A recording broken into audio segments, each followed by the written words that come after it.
I'm Jessica Becker. I am here from the Wisconsin Humanities Council with Kathleen Bartzen Culver and Meg Turville-Heitz. And Meg works for the Wisconsin Humanities Council and is the director of the Beyond the Headlines program, which is a project of the Humanities Council. Katie is the director of the Center for Journalism Ethics at UW-Madison. So the Center for Journalism Ethics is a partner on Beyond the Headlines, and Katie's involved in two upcoming events. The one in Wausau is what we're going to talk about now on May 9th. So tell us a little more about Beyond the Headlines and how you're involved. Well, first of all, Katie, if you could just, we're talking a little bit about law enforcement, the media, and you. That's the theme for this project. Is actually building trust is really the concept. And there's kind of this national dialogue that's been going on about, what can we trust about what's going on. We're bringing in for Wausau, you're going to be moderating, and we're really looking forward to that. And we have a Pulitzer Award-winning editor who did a package having to do with crime in the schools in Philadelphia. And we also have Sue Riesling, who is the former UW-Madison police chief, internationally recognized as a police leader, as well as leaders from local police departments and figures in journalism in Wausau who are going to be on this panel. So I was hoping that you could talk to us a little bit about why you're eager to be part of this. Well, I think right now we are having national conversation about trust in law enforcement and trust in news media.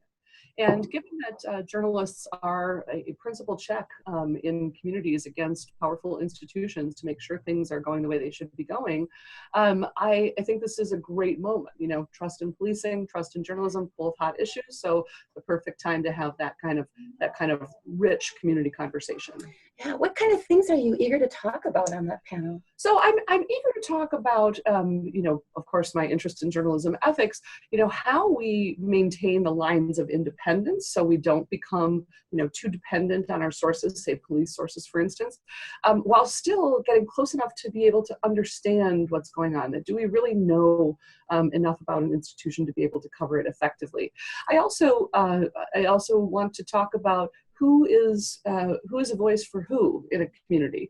Journalism is often rightly accused of being insulated from some of the people who are most deeply affected by law enforcement and policing practices in the criminal justice system. So what can we do to learn more about communities that we might not be a part of? Wow. So when you think about your experience as a former police reporter, and now you teach journalists, and what was the decision that went from no longer working in journalism and now you teach media law, you also your involvement in journalism ethics. How did that emerge? So I absolutely have a passion for law. I loved covering policing and courts, but it really was personally very difficult. It was hard. You see things in that work, whether you're doing policing or covering policing, you see things in that work that can be very, very challenging. And I've always had a passion for teaching, for helping students understand the world around them and be a force for good within that world. So it was a logical progression for me.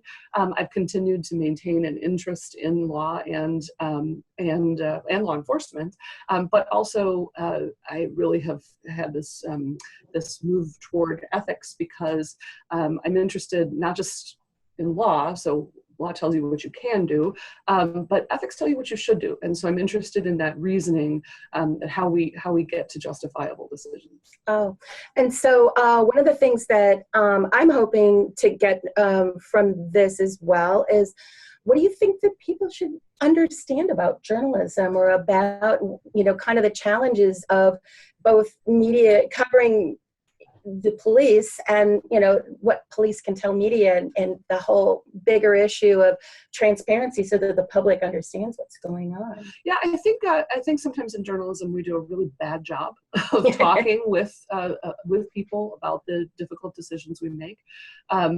Most of the people who I know who go into this line of work don't see it as a line of work. They see it as a calling, and they try to do a good job at it. But journalism is hard. We are telling quite often very difficult stories that have a direct impact on people's lives and are not all shiny, happy issues. Now, that's not to say journalism doesn't have its problems. It certainly does have its problems, and we need to be open to, to hold ourselves accountable and to be held accountable by our communities. So that's where ethics is such an important element. Okay.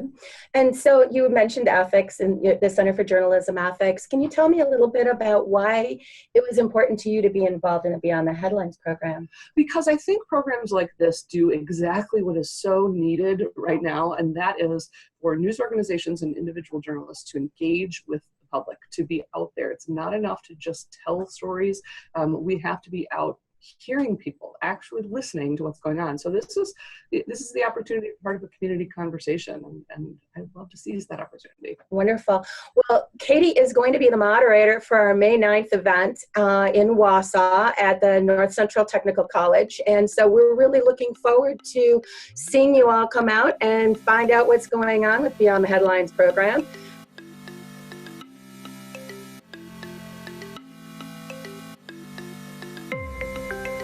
It is free registration. The event begins at 7 o'clock in the evening. We would like to have you register if you can, please, just so that we can make sure that we have enough seating, and if there's materials to share, that we have enough for everybody. Thank you both for being here and for helping all of us understand what's so exciting and important about this project. Thank you so much, and have a great day.